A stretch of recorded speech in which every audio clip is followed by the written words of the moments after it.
I would like to give the word now to Alex and tell a little bit about the decentralized CDN. Excellent. Thank you, Mark. So, share screen. In case anyone has spotted it, I'm actually doing this from my car because traffic and breakdowns. So we've been slightly sabotaged, but hopefully this goes off without hitch. So I'm sharing my screen now. All good? Yes. Lovely. Great stuff. Okay.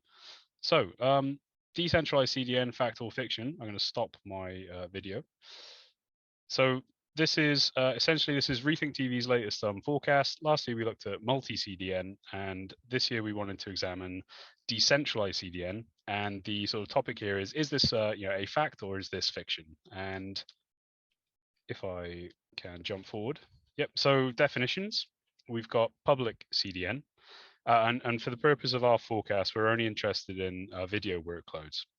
So public CDN is a multi-tenant CDN where CDN traffic is from lots of users all essentially sharing one big pipe. Of course, it's not a pipe, it's a very complicated network, but everyone is on the same thing. So private CDN, this is a single tenant CDN where the CDN traffic is dedicated for one user. So all that bandwidth, just one user, smaller pipes, and this of course is where these sort of CDN reseller services exist.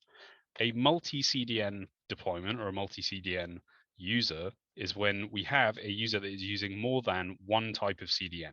So if they're using public and private, if they're using two public, if they're using two private, all of that falls under the multi-CDN umbrella. And that is becoming increasingly common and will be essentially standard practice sort of 2026 time. We were also last year looking at pure WebRTC, and this is a alternative to either public or private CDN, which would be using WebRTC as the sort of video delivery mechanism, rather than your sort of dedicated CDN infrastructure. So we were examining, what percentage of total video traffic would be driven using a pure WebRTC service. And then this year we wanted to examine decentralized CDN. So this often crops up in the same sort of discussions as P2P, peer-to-peer. And last year we sort of relegated it, and this year we thought we'd try and mark it out ourselves. And it's an emerging sort of alternative option. It's reliant on distributed nodes that are usually, currently at least, incentivized via cryptocurrency, which of course sets off a lot of alarm bells. And the key here is that we're relying on third-party infrastructure. So instead of like one big provider controlling that network end to end, that provider, that system becomes essentially a marketplace, or it's just a way for them to fill out their, flesh out and expand and increase the effectiveness of the CDN. And with the decentralized CDN, this third-party infrastructure, it will begin supporting VOD workloads. And when it's at sufficient scale, you can do live video. So the sort of takeaways from our report is that DCDN begins to emerge at the end of the period, but of course it still pales in comparison to the conventional CDN market. The incumbent CDN providers should already be monitoring how DCDN technologies will handle these sort of video workloads. And as live comes to the fore, they have to pay particular attention to the sort of trade-offs that they see there.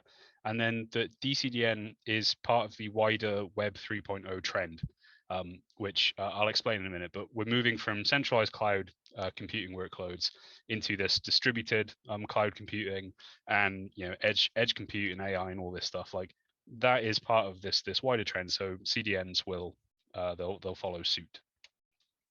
So just to reiterate, DCDN is still a minnow, but it's this chance for new video streaming services to emerge, and because of the functions of the technology, it's a way for them to remain independent and enjoy very low delivery costs.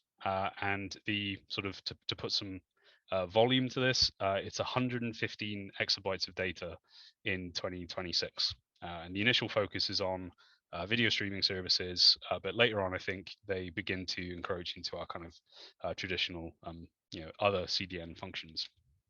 So this is just a little highlight. Web 1.0, text, eventually graphics. It was being served from on-premises machines, and eventually on-premises data centers. In this sort of category, we evolved from text and graphics to eventually images and other bits of sort of low volume data. And it was a low volume of users. So Web 2.0, that's the arrival of video and mobile broadband. And thanks to Web 2.0 technologies, I'm presenting this from my car. So this is, of course, facilitated by cloud computing platforms and all the sort of vendors that came to the fore, and the mobile network operators who initially promised that 3G was going to, be the driver of video calling. I think we all remember that that was a fairly kind of bumpy arrival. And of course, Web 2.0, the volume of users was far larger than 1.0. So finally, Web 3.0, that's the arrival of decentralized cloud computing platforms and vendors. It's a way to essentially create a marketplace for workloads. And if all goes to plan, this is a sort of optimized and orchestrated and distributed across all the sort of available hardware that's out there. This, I think, will come up later on in the CDN Alliance presentation, but there's a lot of environmental benefits here from being able to use the sort of idle capacity that's already been deployed, particularly stuff that is closer to end users. And speaking of users, Web 3.0 will see the arrival of 2 to 3 billion more web users, and they are not going to follow the same sort of adoption curves that we've seen in the West and sort of the developed economies. They're going to go straight to mobile and straight to video, and there'll be this sort of very large opportunity, I think, for the CDN technologies there. The B word, I think a lot of you will have heard cryptocurrency and gone, oh no, blockchain and Bitcoin. And the key part here is that the current approach relies on blockchain technologies to create trust. So in the sort of cryptocurrency world, you're trying to operate in a trustless environment where everyone's out to try and betray you. So in our CDN functions, the blockchain elements are there to act as a way to keep a ledger of transactions of who did what, who should get paid what video got delivered where. So the cryptocurrency element is, it's not necessary. You can use blockchains with traditional currencies. There's a lot of opportunity for the likes of Microsoft Azure to start charging for things via some sort of blockchain-based ledger.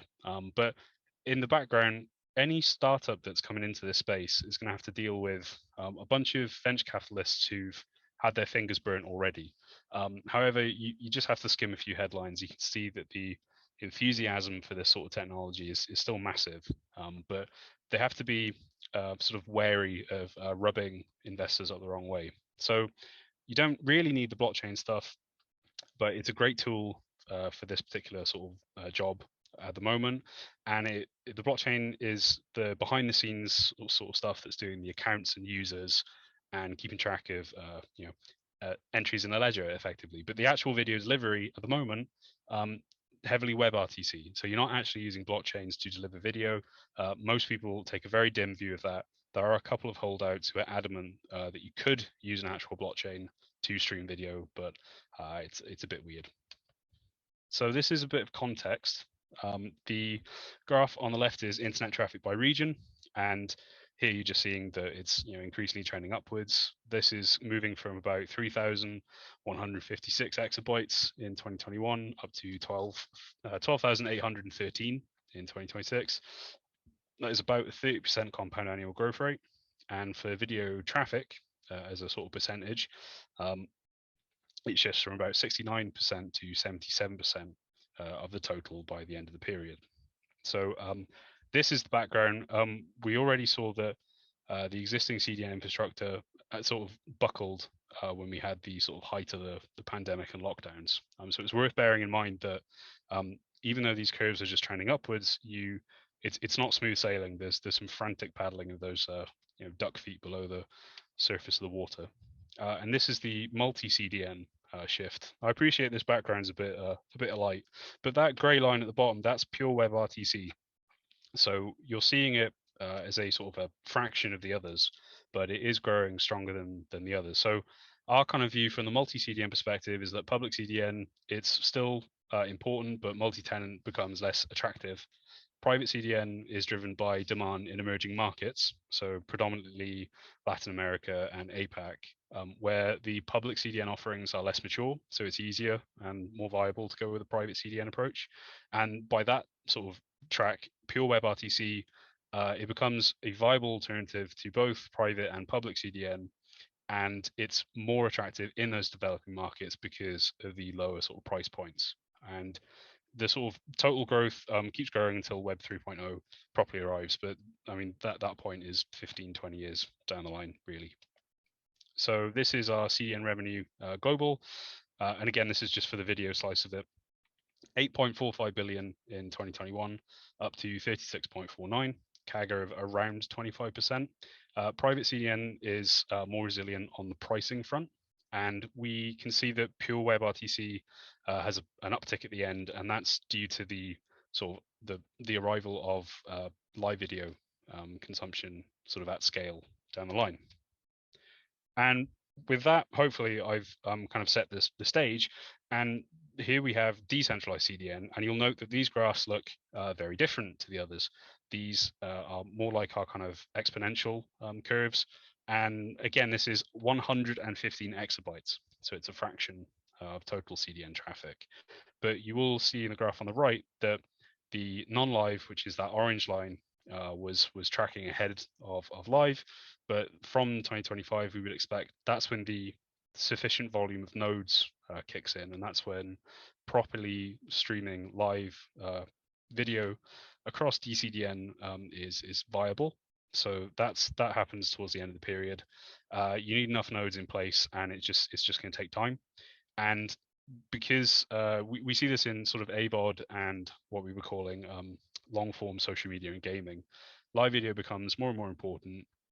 There's a sort of proliferation of available sources. So we shift to live as the sort of primary driver. But conversely, you go from having 5 TV channels that are broadcast terrestrially. We've gone from that dynamic into having thousands of TV channels and hundreds of thousands of available sort of live streams, millions depending how you count it. So in terms of CDN workloads, that's another sort of factor that I think is in favor of DCDN. So there is on the left, that's our exponential curve, that's total video traffic. And the graph on the right, there's our context. So this is by the end of the period, 1.3% of total traffic. And you would be forgiven for thinking that the blue line, which is DCDN, is just the horizontal axis in this graph. So yeah, it is, conclusion, it is fact, it exists. There are sort of DCDN supported services that you can go and watch today. It does work, it should scale, and CDN providers should already be investigating these systems. There's been a few notable experiments in the past with P2P, and I think not that anyone wants to tell you on the record, but maybe get a few pints down them at IBC, and some of these ugly truths might come bubbling out. But these systems exist, and you only really need one to sort of take off, and you end up with a fairly sort of significant amount of video traffic across the networks. So the fiction side of this, it's not significant within our 2021 to 2026 timeframe, based on our investigation. But our customers were like very interested in the topic, so we wanted to make sure we could address it.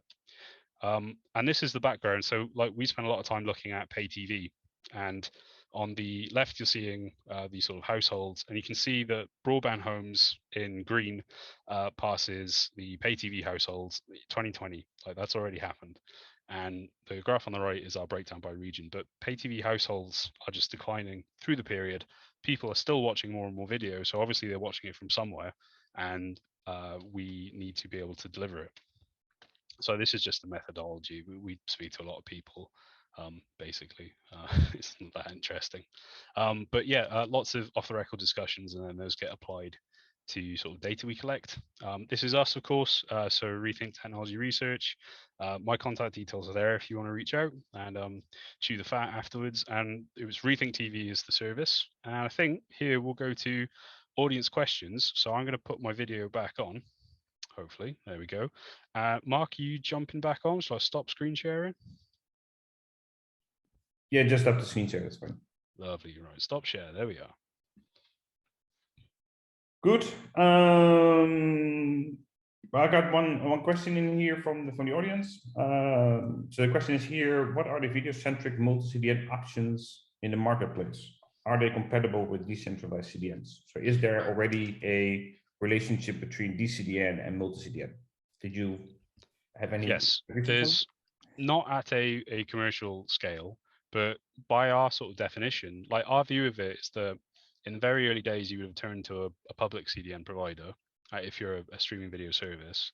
The next evolution is commissioning a private CDN, and whether that's licensing software and doing it yourself, or it's going to a dedicated service provider who will create a private CDN for you, or if it's buying capacity from a CDN reseller, you will have moved to a multi CDN choice. And then within the period, you'll start seeing the sales pitches for using a decentralized system as a way to not spin up another private or public CDN. And then by the same token, we'll start to see the incumbent CDN providers use some of these DCDN technologies in pilot projects as a way to test and support with new customers. So it's not really an either or. It's more of a complementary choice. In addition to what's already there, basically. Yeah.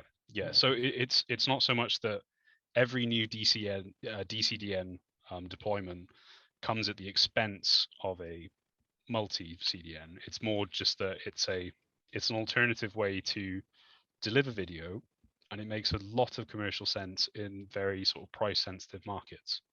And similarly, those price sensitive markets like in Latin America and MENA, you can't piggyback on all of the sort of existing enterprise and corporate and telco infrastructure that's been deployed.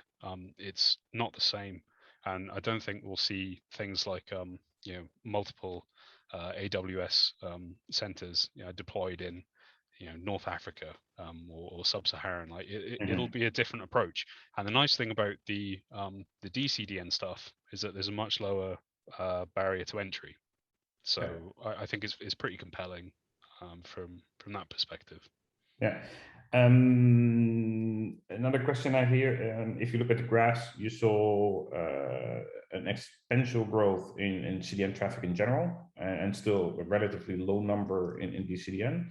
Relatively, the DCDN grows faster than regular CDN. Is that the assumption? Yes, it does grow a lot faster, but in absolute numbers, it's way different. Yeah, 115 exabytes compared to I think 12,800 exabytes. Like it's one and a bit percent by the end of the period. I think now it's something like 0.06.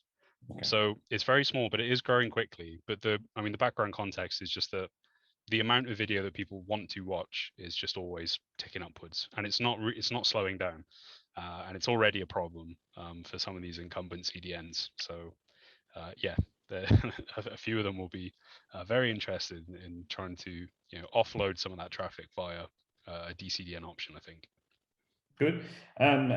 It's just more technical question. Not sure if you can answer it, but the question here: how does DCDN stack up when it comes to latency? So there's a few like actual functioning systems. So there's AOZ dot. I'm pretty sure it's tube, and what it is it just looks like YouTube, and that's using WebRTC, and that one is it's just pure VOD, and the answer there is that it's very small, but you click on it and it functions like YouTube, and they have these weird ad insertions that are paid for via cryptocurrency.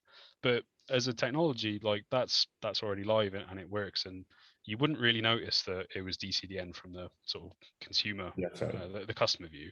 The live streaming stuff, well, the pure WebRTC crowd will, they're quite happy to tell you how impressive their technologies are today. And given that so much of the DCDN workload, like nearly all of it currently, and I think that will be the case going forward, is using WebRTC, then the latency for live streaming should be very good. It should be better than our kind of traditional, HLS and Dash options. But at the same time, those versions are moving towards lower latency delivery options anyway. So it's sort of six of one, half a dozen of the other to some extent. Okay, the last question. Especially, we saw that especially interesting for emerging markets. Asia, I saw specifically a high rise of in comparison to other continents. Let's put it that way. If you look at Africa specifically, a lot of CDNs are looking at it right now as the potential next market. What is your prediction there in terms of DCDN?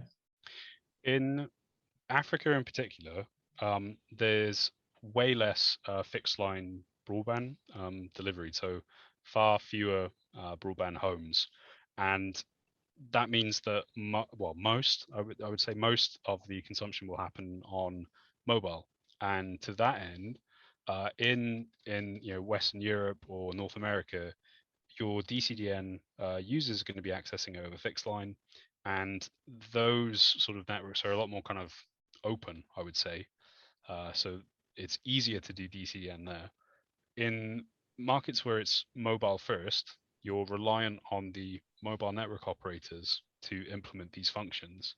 But the sort of fact of the matter is that, on the face of it, DCDN is part of this sort of edge computing trend, and you will not find an MNO that is not going to talk your arm off about their edge computing capabilities. So it should slot in those functions.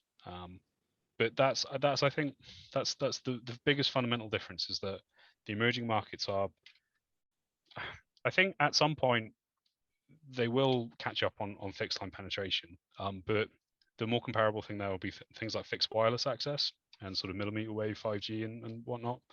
And those are a bit different. It's a bit weird. But I think the deployment there has to be sort of led, or at least incentivized, by the MNOs. But I mean, you're seeing weird things already, like Dish and Helium. Like there's options for that. Good. We do have a couple more questions, but time is running out. So we'll leave those there to answer by yourself, or we'll answer them later. Lovely stuff. Thanks, Alex, for Great for the session. And thank you very much, Mark.